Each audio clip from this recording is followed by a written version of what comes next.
We always said great things don't come from comfort zones. I think that if I were to explain Tommy to you guys in college, like the first thing comes to mind, free spirit. And I was like, oh my gosh, I think I want kids now. Crazy, huh? So the grass that we're standing on. Exactly. On this side. What rapper can you find in a toolbox? No MSR. Sorry, guys. People. ASMR. So I said it right? No. ASMR. Okay, let's dive in.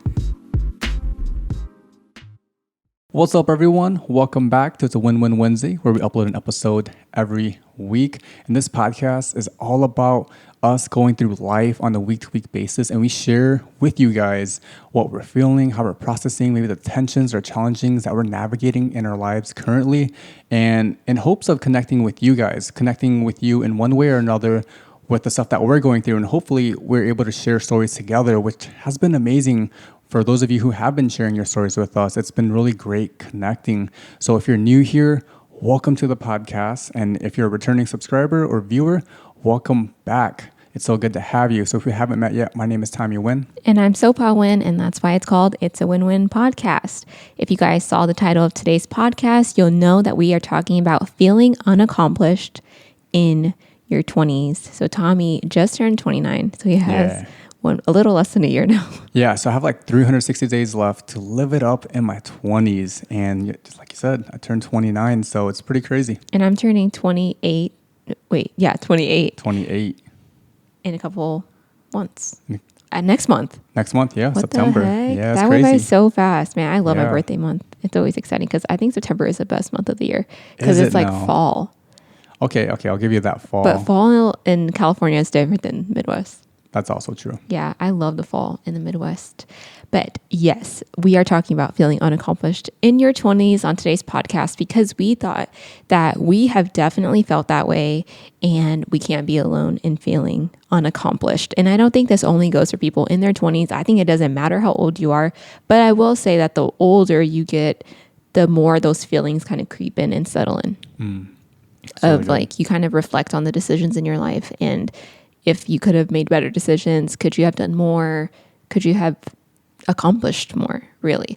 And I think for our personalities and who we are, and some of you guys, again, haven't met us before. Some of us have never met in person yet. And some of you are new friends and some of you are family. So hopefully I think you can still learn something new about how we've kind of processed this. And we'd love to hear how you guys also process accomplishments. So when we were in college, we were doing like everything it took to accomplish things. Yeah, let's say we had a lot of goals. A lot. It was highly ambitious. Very, very ambitious. And I feel like a lot of people that are young have that. I mean, I can't say a lot or everybody, but I can just speak on, I guess, our experience. Yeah. All I wanted to do was like to make it in life. And I thought making it was just like making money and like doing well, getting great grades, and all it was for me was about accomplishment. And I think it goes hand in hand with, I think I talked about Enneagram 2 weeks ago. Yeah. Yep. And how I'm an Enneagram 3. And since then, a lot of you guys have been messaging me your Enneagram and taking the quiz, which the Enneagram coach said it's like 60% accurate, those quizzes. So you might, that's 60 is somewhat high. So it's like a 50-50 chance. Basically. But in my Enneagram, which she totally said she definitely thinks that I am a 3. You do fill your life with a lot of accomplishments to fill a void in your life. And so it makes sense of why we just like strive so hard. Some examples of ways that we have really strived for accomplishments was like in college, we would buy books on Facebook Marketplace or like these student Facebook groups, buy them for cheap. And I would actually Tommy got me on this, but we would check, Is it called the IBSN? Is that a thing? Yeah. It's the book, serial number. Yep. International book serial number. We have just been out of college for a little bit. So the IBSN number, you would go on Purdue's bookstore's website, type that number in or the code, and then you would see what their buyback price was. And people were selling like their business law books because business law books went for a lot. And I think it was like Management 200 at Purdue.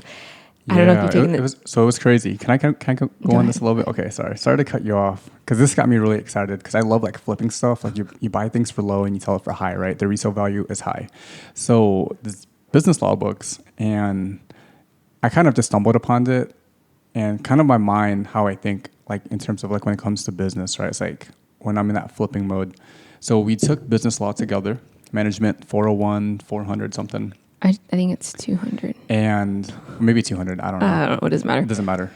So I sold my book back and they bought it for like $70, like $75. I'm like, dang, that's a lot of money for a book because we're paying hundreds of dollars for books already, right? And I remember going to Facebook Marketplace, and this was when Facebook Marketplace was a bit newer. Not everyone used it, but at Purdue, they had a free and for sale page. Yep. And people sold stuff there. It was technically a Facebook group. Yeah, so it was like a Facebook group. It was called Purdue, like Free and for sale. Free and for sale, something like that. So okay, I'm like, man, that's when it hit me. That was like my aha moment. And I'm like, there's also like 200 other kids in this class with me. And I'm like, once they're done with their book, they probably just want to sell it because a lot of kids sold their textbooks back to like other students. Mm-hmm.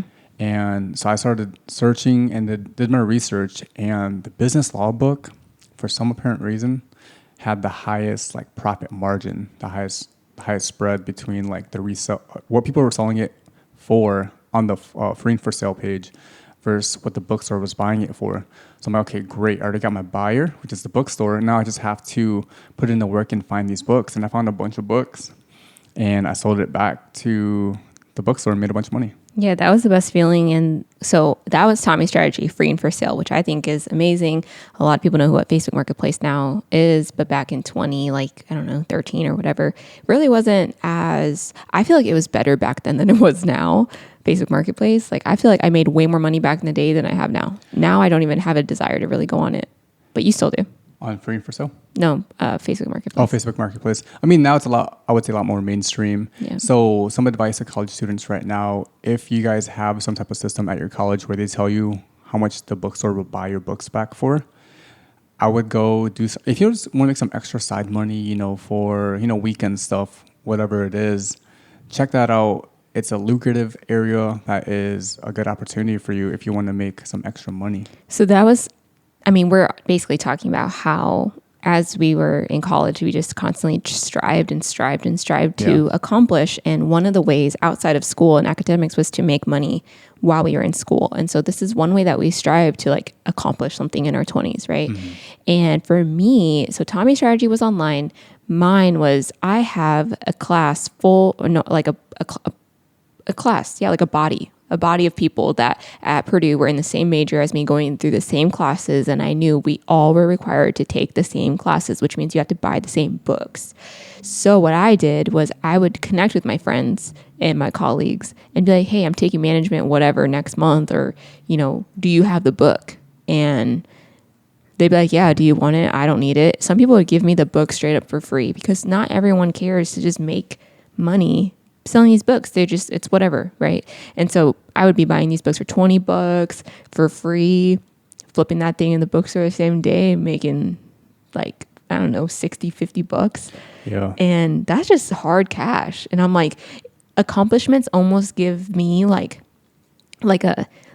this like high on life where I'm like, I did it, I achieved, I accomplished, like I'm winning, I did it. And what I've learned is like only I can make myself money. Like I have to put in the work, And so I feel like when we were young, it was just constant. And like after the books, like after that died down, because I think there's a limit to how many times you could sell to the bookstore. And then, so there are ways you can get around it. Yeah. I think they try to track that kind of stuff. They do, which makes sense. Very smart in Purdue. Who knows who's listening to this? But it's one way you can make money in college. And then Tommy wanted to start like a t-shirt company. Yeah, so this was while in college, and it was called the Peak Standard. So in college, we were really big into fitness. Like we tried our best to live like that kind of like fitness lifestyle. I don't know if our eating was 100% there because, the weekends, college, you know what I'm saying. But anyways, I really loved like wearing like these like motivational type of t-shirts, and I used to do a lot of like YouTube fitness videos, like vlogs, like me going to the gym, working out. It's still on YouTube, if you guys can find it. Unfortunately, my YouTube account got hacked. That one did. Can't get it back. I don't know, but someone else got their hands on it. But the Awful. videos are still up there. So hacker guy, thank you for leaving those videos up there. I appreciate that. So I can at least watch them again. Yeah. But anyways, so I had this idea, and this was before like t-shirt brands for like fitness like really blew up. It was like early on. And now there's a bunch of like t-shirt brands or like clothing brands, clothing lines that are doing amazing, doing well within the fitness industry. So I was like one of those like first people like in the early stages. So I designed all these like t-shirts on Illustrator. I just taught Illustrator myself and learned how to create the designs. And I ended up finding a local vendor, a local guy that does At screen Purdue. printing at Purdue. So supporting local business.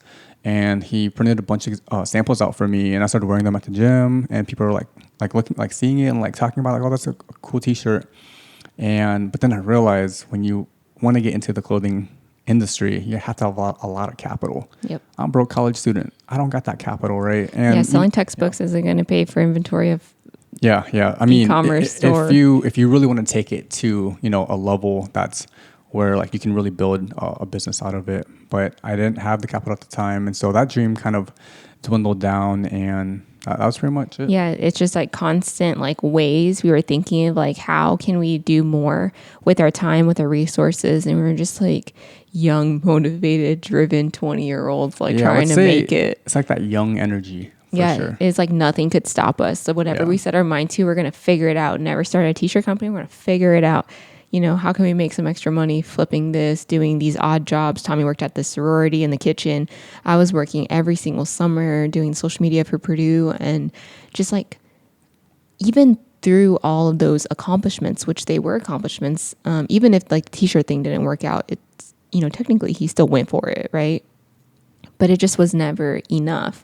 And so I feel like it's easy for me to feel unaccomplished all the time. Like I look at my life and, I feel like there are things that I should be proud of, but I don't always feel like accomplished for whatever It's reason. like you finish one thing and then you're ready for the next. Yeah, Which you and- talked about. Yeah. And so that's why on today's podcast, I was like, let's just break it down and kind of share with you guys why feeling unaccomplished in your 20s or whatever age you are is really common, I think. Yeah, and like you said, like why, right? Like why do we feel unaccomplished in our 20s? If you're watching this right now and you're in your 20s or in any age, your 30s, 40s, 50s, and you feel unaccomplished, let's dig a little bit deeper today and let's understand why. And maybe you don't feel unaccomplished. Maybe you feel like you're on track and you're getting to where you want to go, or maybe you made a realization on maybe previously why you feel unaccomplished and then why you're feeling the way you are now. But we're going to talk about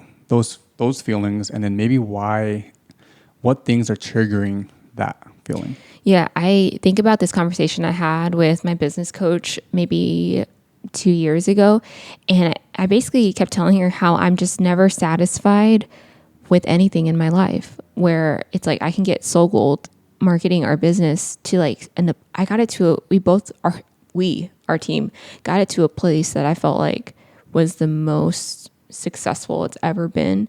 But even then I was just like, I felt poor, like I felt broke. I felt like I didn't have anything. And it took me so many coaching calls with my coach to just really process it out. And I would hate for someone to go through the same thing. And so the story is like I remember sitting down in my apartment on the phone with her and she's like, Sophie, you live in so much abundance. And I'm like, no, I don't see it. And she's like, do you have a place to live? Can you pay your rent every month? Do you have a computer? Do you have a phone? Do you have Wi-Fi? Are you able to eat out when you feel like eating out? Are you able to go to the grocery store? Do you have to think about where your meal comes from? And it broke me. It like shook me to my core because I was like, whoa, I feel so ungrateful. I sound like someone I don't want to be. And that feeling of feeling unaccomplished really, I'd say for me, it came out as more of a negative way than I think maybe for some others it would, but I was just never satisfied. And what happened to me is I just ended up feeling tired because whatever I want to accomplish, I feel like I can set my mind to it. But when you set your mind to so many things all the time, you don't give yourself a moment to celebrate all you've accomplished, you just work your life away. And like, what good is that? That's not really that fun. Yeah.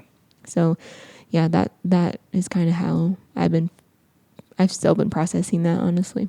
So maybe one of the reasons why that can trigger your feeling of feeling unaccomplished is not taking the time to take a step back and just look at the things that are in front of you, the things that you have already accomplished, even if they're minor things, the progress that you have made, even though you may not have reached the goal or the end goal or the ultimate goal that you're striving for. Just take a step back and see how far you made it, right? And a lot of the times when people want to make a change in their lives, the hardest thing to overcome is that first step. It's that first, that first action, that first thing that you need to do to get started. And it is just to get started. And that's an accomplishment right there. And you take a step back, like, for example, for our business, right? We would have never had this business if we would have never started. I remember talking to Sopa about it in our apartment. It was at the cottages, you remember? Yeah. And I was just talking to her, or was it at the cottages? I can't remember. I think it was my apartment. Oh, it was your apartment. And I was already, I came back and visited, and you were still in college. You had one semester left, and we were just talking. And I remember us talking about a social media marketing business, right? And it was already my business idea in my entrepreneurship class in my junior year and my senior year. So I kind of took it 2 semesters, and my group was like, sure, that works. And I remember telling you, I'm like, hey, let's get this started now. Let's get it going. I'll help with the business structure, the business or organization.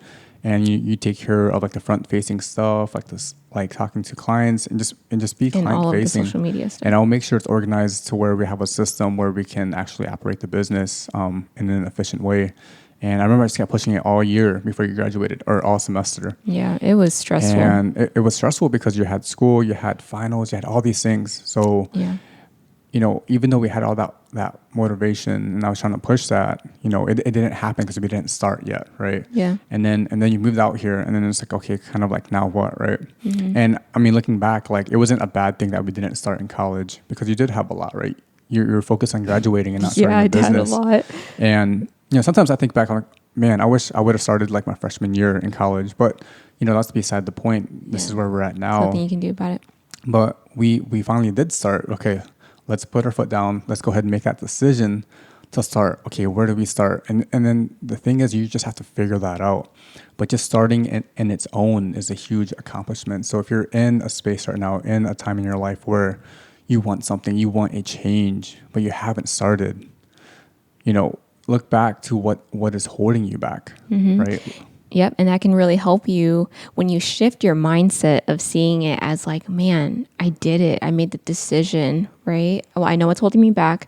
I've overcome that. I've made the decision to move across the country, start a business, quit your job, have a baby. I don't know, whatever it is.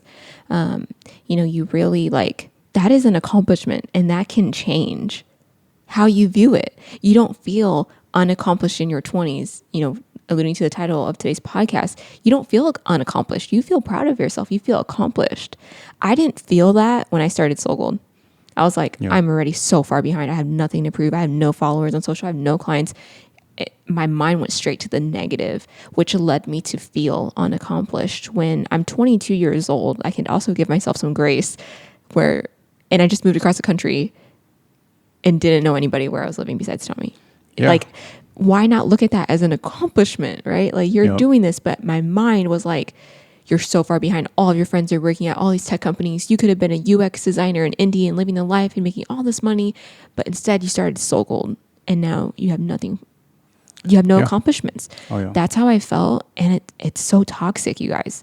I don't want anyone to go through that. And so if this podcast can help you, there's that. And I think about Gina, and I think about how she moved, and I'm just so proud of her, and I will never stop saying how proud of her that I am. I mean, it's amazing to be able to move, especially by yourself, across the country, having no family, not knowing anyone, because we know exactly how that feels. And that's why, go ahead. And that's why my heart to my core is helping people get connected to where God has placed them. Mm-hmm. Because if I didn't have those people in my life, I don't even know where I'd be right now. I have no idea, honestly. I don't even want to think about that because it's probably not going to be a great place.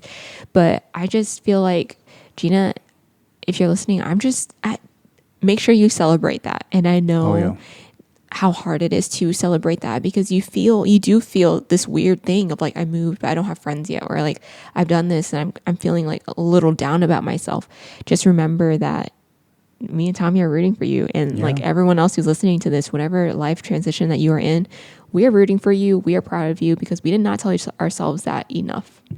Yeah, for sure. So, one thing is to look back at the progress that you have made, whether that's just like the first step, whether that's just starting. And we understand that it's scary. It's scary to just start, right? To start moving towards your goals and whatever whatever that is. Yeah. And it's a scary thing. But what's going to help is that's going to be the start of your change, and that's where you're going to see growth if you're looking for change in your life right now. Oh yeah, big growth, big time growth. So take a step back and just, look at the big picture and look how far you have come. So the next thing, I think, what can trigger those feelings of unaccomplishment, and you alluded to it a little bit, is comparison. You're looking at your friends. Yeah. They work for this company. They work for that company. It's a big corporate company. They work for this. And everyone on social media is like, I am proud to announce I have accepted an offer at enter the company name and enter the city. And I'm so excited. Thank you for all your support. I swear, that's all I saw after I graduated from college. Yeah, and you I was see that a lot. everywhere. Right? LinkedIn, Facebook, Twitter, Instagram, everything. I'm so excited to announce that I accepted a position at. And I'm like, dang, I'm not excited to announce I accepted nothing. I created my own role and chose my own city. Like, okay.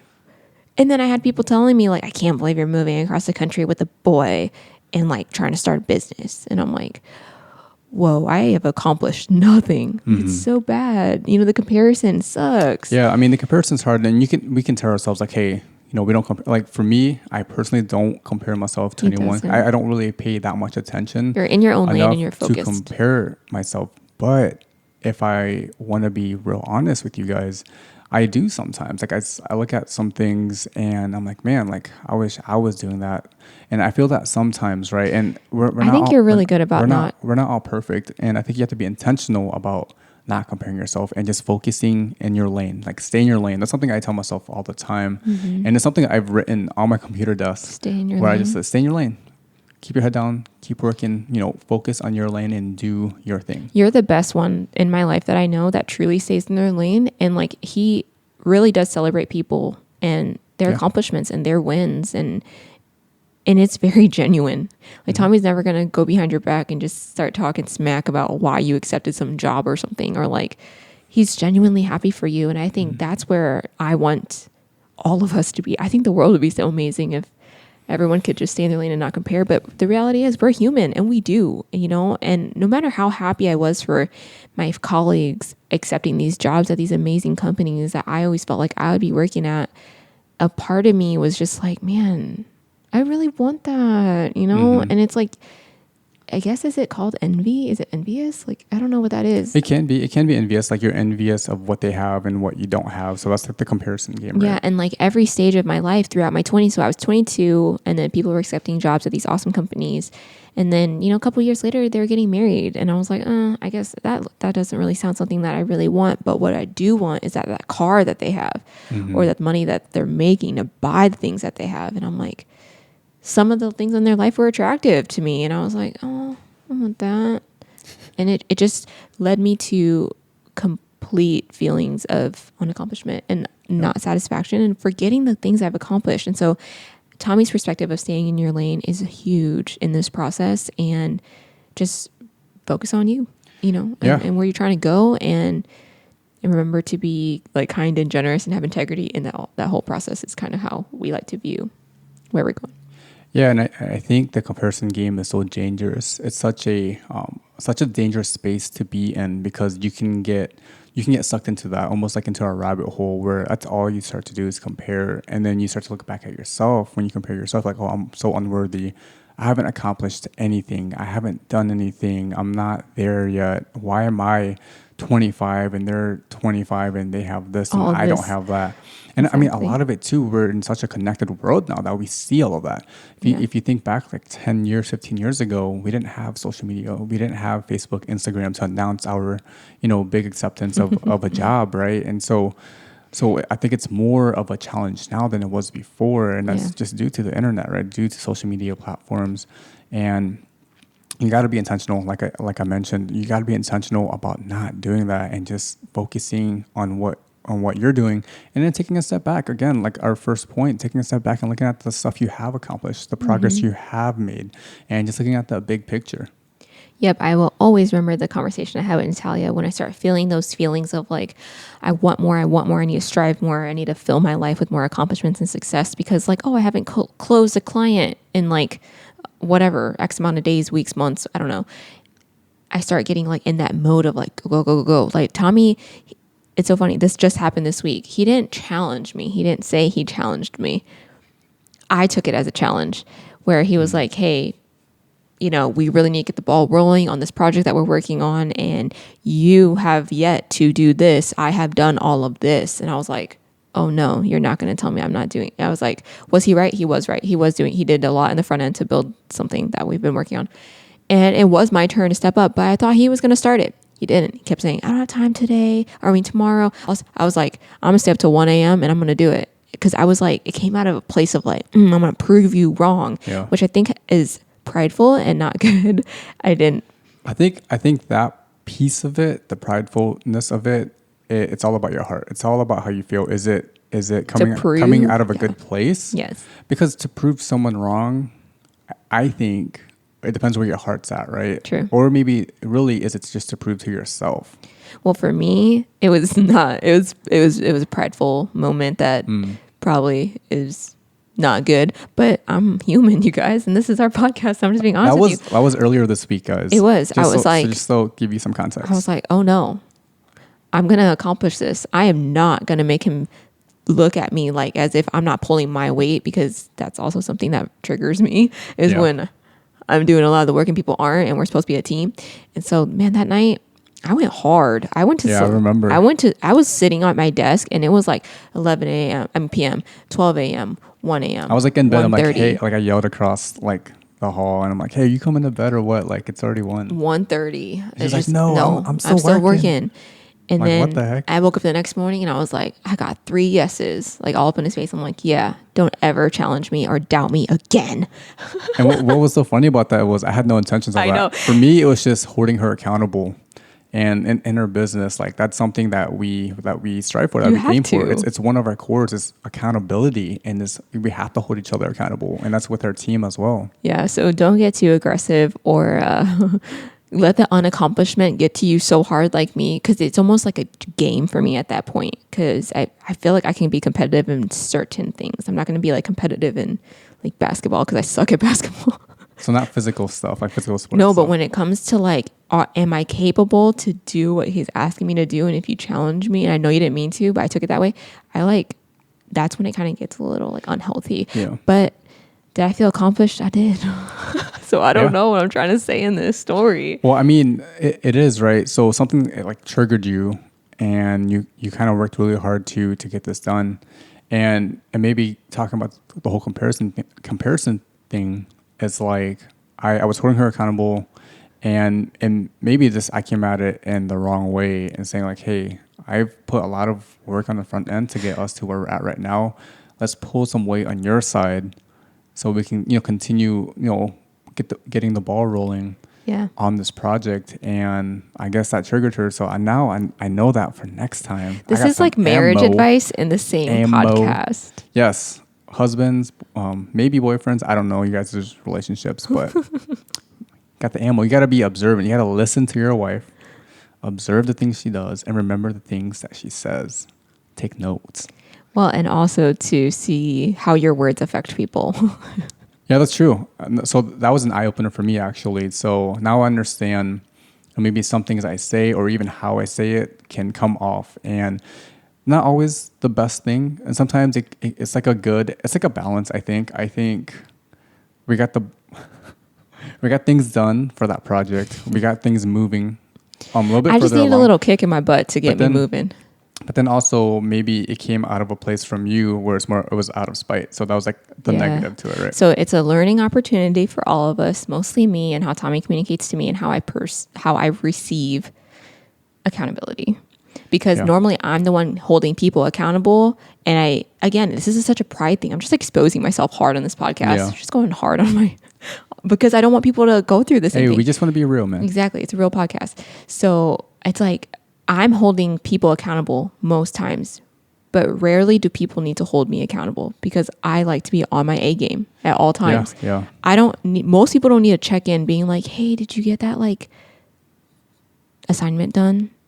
It's like they're always asking me, can you help me with the assignment because I didn't get it done.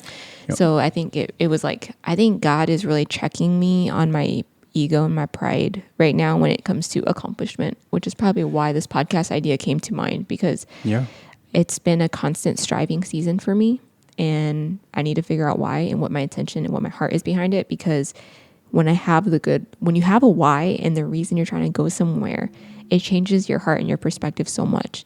Like when I know I'm striving at church to reach a city that, you know, could use some hope, right, in their life and I don't want to get all deep on that, but you know, I have a very clear purpose and reason of why I do what I do at Eden, and it just pushes me to like continue to strive, but for the right reasons. My heart is softened through my accomplishments, but in my work is that the same at Soul Gold? A lot of times it is, but that one time when Tommy challenged me, quote unquote, it was not softening my heart. If anything, my ego and my pride went whoop right up. And I was not proud of that. So yeah, it's just kind of identifying in those moments where you feel that of like, how is your heart? Is your heart condition changing? Is your heart softening? Is it tense? Do you feel angry? Like process that when it comes to accomplishments. Cause like, man, when I see people like coming to church and they're like feeling this renewed sense of hope, or they're feeling like loved and accepted for who they are, I can't help but my heart just softens, and I like am opening my life and my heart to people, right? But that's not always the case with work at Soul Gold. Oh yeah. And so to kind of wrap up that whole point of like comparing yourself, that can definitely make you feel unaccomplished when you compare yourself to others, and when you probably aren't accomplished. And I think it's important to be aware of that if you are, you know, consciously comparing yourself, you know, whether that's on Instagram. You gotta remember, social media are highlights, right? You've heard it before. It's people put their highlights on there. People aren't gonna put their bad days on there. Yeah. At least most people, right? And if you need to kind of step away from that, you know, I encourage you to, and just to kind of recenter yourself and just kind of refocus, you know, on yourself in a way to a healthy mental state, I would say. Yes. If you're feeling that comparison game in your life right now. I think silence and solitude has a lot to do with that too. Like if you're feeling this trap of comparison, it's like, what would it look like for you just to be by yourself and at the beach or at a park with no phone and just in silence and just looking around you? That changes a lot. And I think it's okay to just to be in your own head, just to be yourself, be who you are. And again, that's staying in your lane, just being in your own head for some time, and just refocus and just recalibrate yourself. So another thing, Gary did you have V's. something? I wanted to talk about Gary V. All right, Gary V. Let's Did go. you want to talk about that? Wait for the. Just I think I'm going to go into it. Okay, with Gary V. So with Gary V, I love Gary V. By the way, Gary Vaynerchuk, you are the best. I've listened to you since college. And you have really inspired me and encouraged me to really just take the next steps, like to put things into actions. Because Gary Vee was the first person that when I first started listening to him through his like social media, his YouTube and stuff, he affirmed a lot of the thoughts that I felt, a lot of the feelings I felt about life in general, and how to basically, in terms of business and all of that, ambitions, career, all of that kind of stuff. And I remember just listening to him from college all the way to my job that I got, my career job, where I ultimately ended up quitting. And a lot of it has to do with Gary Vee. Yeah. But anyways, so speaking of Gary Vee, we're listening to this clip this morning, right? And it was about feeling unaccomplished in your 20s. And he said, you know, the biggest thing that makes people feel unaccomplished in their 20s is that they put a timeline on their goals. You set this timeline on what you want to do in life, like when I want to get married, when I want to have this amount of money, when I want to have kids, when I want to retire, when I should have this job. And that creates a box of expectation. Anxiety, but it's like a false sense of anxiety. You're literally putting yourself in a jail of anxiety on purpose when you do that. It's a trap. Yeah.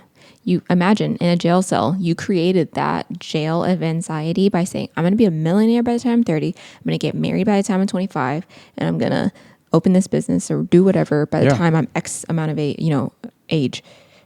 And I'll expose myself right now. When I was like 22, when I was in college, I told myself, I'm like, hey, I'm going to be a millionaire by 30. Guess what? I'm 29.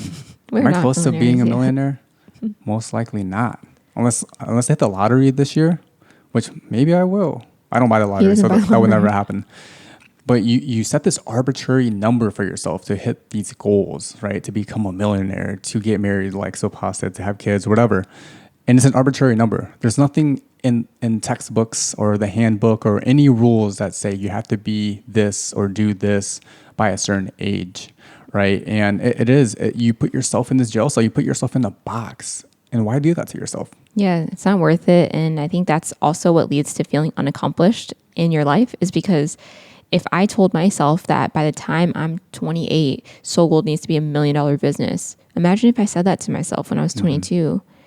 I would have a very unhealthy view of my accomplishments when I have accomplished a lot. And I try my best to not put myself in that jail of anxiety, because I struggle with anxiety a lot more than I think Tommy does. Naturally, I've always been more of an anxious person. I've been a lot better about it recently. But I really try to not do that. So when people ask me like, how old, when do you want to have kids? And I'm like, whenever God gives me a baby, is how I answer the question now. Because back in the day, I'd be like, I don't know, like 25. I don't know. Like, I don't know. We don't really know until it happens, right? Yeah. And then if I were to just say an age, that can really lead to a lot of anxiety and a lot of feeling like, oh, I'm unaccomplished. So we try to stop doing that. And sometimes, it can happen where you accidentally do that. I don't know, when I'm like, oh, when I'm 30, I'll have kids. Because it sounds like a great age, but I'm not truly setting that for myself of like, in my mind, if you don't hit it, you are a failure. It's just, it's unhealthy for us. Yeah, I think it is really unhealthy. And that's another thing that can trigger your feelings of feeling unaccomplished. And, we were talking about setting those timelines, and it's like what we said was arbitrary. And it's like, why would you want to do that to yourself? And who says like that we have to do that, right? I don't know who says that. I think goal setting is a great thing when it comes to, if, for example, we want X amount of clients by X, whatever. So let's not get it twisted, right? Yeah. So we're talking about goals here, and these are like big goals. These are like kind of like life goals. Yeah, life Whereas goals. like having kids, career, goals are extremely important. I believe they are pretty important if you're trying to get things done, trying to accomplish things, and having vision of where you're trying to go. Right. And when you have like short-term goals, like you need to get a project done, then you probably should have a timeline goals or a deadline on it. But we're talking about goals that are these lifelong goals, like these big, like it's like someone asking like, what are your dreams in life, or what are your goals in life like 10 years from now, right? Or whatever it is. We're talking about those type of goals, not the ones that you have to do for work, or those smaller short-term goals. Yeah, that's a huge disclaimer, because I was like, I don't want you guys thinking we don't set goals in our business set goals, or something. Yeah, setting goals are great, but to avoid, just think about Gary Vee's analogy of putting yourself in a jail. And I think setting goals is important, and I think it's great, and I think it works. But what's more important about that is, and we've preached this since the beginning of our probably in college, but is the process of getting to your goals. Yeah. Right. Whether that's starting a business and you have like certain goals, if you don't enjoy the process of getting to that goal, you're gonna hate what you're doing or the things that you are doing to get to those goals. Yeah, it's like when Tommy would say, "Love the journey," and if you guys are like, I was going to say OG listeners, but that's not right, because we just started the podcast not long ago. But like, this was on my fitness vlogs. Yes, if you have watched Tommy's videos in the past or known us in college, Love the Journey has literally, I don't even care if it's cheesy, but it is true. It is important to love the journey and love the process, because that is where everything actually happens. Yeah. Right. So that is a huge part. And I feel like, where do we go from here? We've learned how. So we become aware, that we feel unaccomplished sometimes in our 20s or in our 30s or 40s or 50s or 60s. And now it's like, where do we go from there? We're aware of these things that can trigger us to these type of feelings. It's like, what do we do now? my biggest thing again is going back to the coach conversation is like, I have to work on seeing the abundance in my life to understand that I am not an unaccomplished 27-year-old, because my mind unfortunately can naturally go that route a lot, and I have to work so hard to reverse that, which is why I've been reading, well, I just finished actually yesterday, the book Winning the War Within Your Mind by Craig Rochelle. Talks a lot about that. I feel like he's an Enneagram 3, just a side note. But for me, it is practicing seeing the abundance in my life. So that is how I'm choosing to live my life moving forward when I fall into those traps. And I can fall again. I'm not perfect in this journey, but realizing that, man, I had a goal of wanting to move out to this apartment that we live in now. I had a very set goal of what I needed to do to get to that goal. And then I did it, Yeah. and I'm proud of myself, and reminding myself that I worked really hard. That was an accomplishment. Still continue to see the abundance here and not get too ahead of myself on like, bigger, nicer, more, like fancier, whatever. And just seeing like God has blessed us with a lot.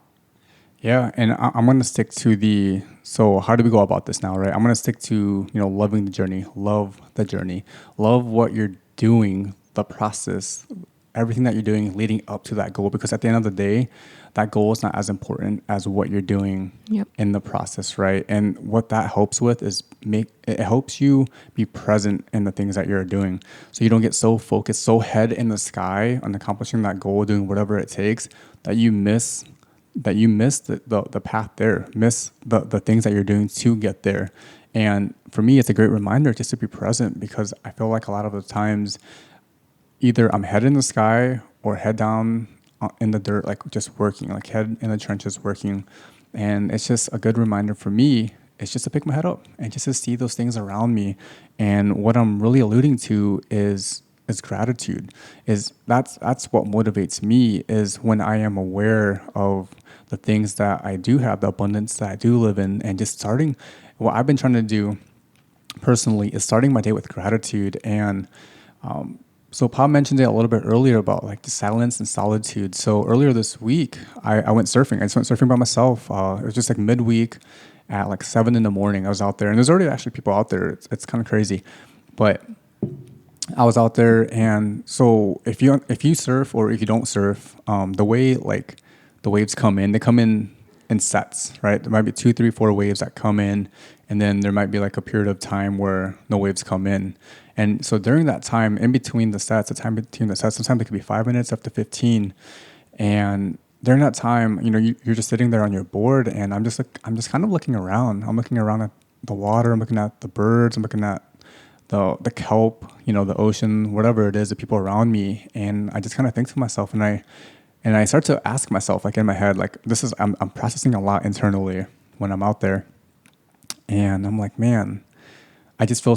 I ask myself, like, what am I grateful for? And I'm like, and I just start naming things. I just list things. I'm like, man, I'm grateful that I can even just be out here today on a random Wednesday morning to be out in the water to go surfing. I'm like, man, I just feel so blessed. I just feel so much gratitude towards that. Just having that time to be able to do that, right?